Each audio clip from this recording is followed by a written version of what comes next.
ইলিশ খেলেও জাতীয় দলের অধিনায়ক জামাল ভুঁইয়া খাননি পান্তা ভাত, তবে এবার সেটা ট্রাই করবেন। নারী ফুটবলারদের সাথে বাংলা নববর্ষ উদযাপন শেষে মজা করে এমনটা বললেন জাতীয় দলের এই অধিনায়ক।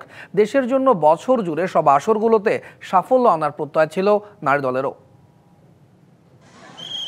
জাতীয় নারী ফুটবল দলের সদস্যদের বাংলা নববর্ষ 1432 উদযাপনটা শুরু হয় আনন্দ শোভাযাত্রায় অংশগ্রহণের মধ্য দিয়ে। শাহবাগ থেকে টিএসসি বেশ খানিকটা পথ পাড়ি দেন ফুটবলাররা। এর আগে কখনো রেলি করিনি, এবার প্রথম রেলিতে আসছি। অবশ্যই ভালো লাগার ব্যাপার, মজা করছি অনেক। যেহেতু খেলার মাঠে থাকি তো এটা একদম ভিন্ন, তো অনেক ভালো লাগতেছে। সবাইকে নববর্ষের শুভেচ্ছা। বিকেলে বাফুফে ভবনে ঘরোয়া আয়োজনে নারী ফুটবলারদের সাথে শুভেচ্ছা বিনিময় করেন জাতীয় দলের অধিনায়ক জামাল ভুঁইয়া। সঙ্গে ছিলেন মিডিয়া কমিটির চেয়ারম্যান আমিরুল ইসলাম বাবু। এমন আয়োজনে যার পর নাই খুশি ফুটবলাররা। পরিবার পরিজন ছেড়ে বর্ষবরণের উৎসব পালনে সবাই যেন পেয়েছেন পিতৃস্নেহ। সকলকে নববর্ষের শুভেচ্ছা, শুভ নববর্ষ।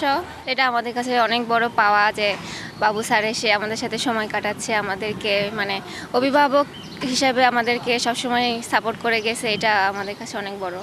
শাইনি চুলে এখন হবে সব হেয়ারস্টাইল। সিল্কোর দ্বিগুণ শাইনি চুল প্রতিদিন। নারী ফুটবলারদের সাথে প্রথমবার এমন আয়োজনে জামাল ভুঁইয়া হয়েছেন আপ্লুত। জানালেন বৈশাখে পান্তা ইলিশ খাওয়া নিয়ে খুঁটিনাটি, সাথে জাতীয় দলের আসন্ন ম্যাচের পরিকল্পনাও।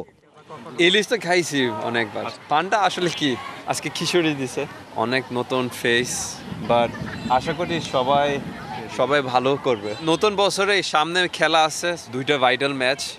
ওইখানে যদি আমরা 6 পয়েন্ট নিতে পারি তাহলে I think we are in a good position. সবাইকে বলবো হ্যাপি নিউ ইয়ার। এটা আজকে একটা স্পেশাল ডে সবার জন্য। এফসি কাপের বাছাই সামনে রেখে ক্যাম্প চলমান থাকায় বর্ষবরণে ফুটবলারদের ঘরে ফেরা হয়নি, তাই অভিভাবকের দায়িত্বটা পালন করতে ছুটে আসা বাফুফের এই কর্তার। এই মেয়েরা আমি মনে করি আমার সন্তান সমতুল্য। প্রতিটা ওকেশনে আমি মনে করি আমার সন্তানদের জন্য কিছু করা উচিত। ওরা সবাই কিন্তু বাবা মা ছাড়া, ভাই বোন ছাড়া এইখানে আমাদের কাছে আসে।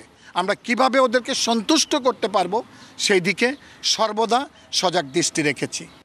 নতুন বছরে নতুন আশায় বুক বাঁধছে সবাই, ব্যতিক্রম নন ফুটবলাররা।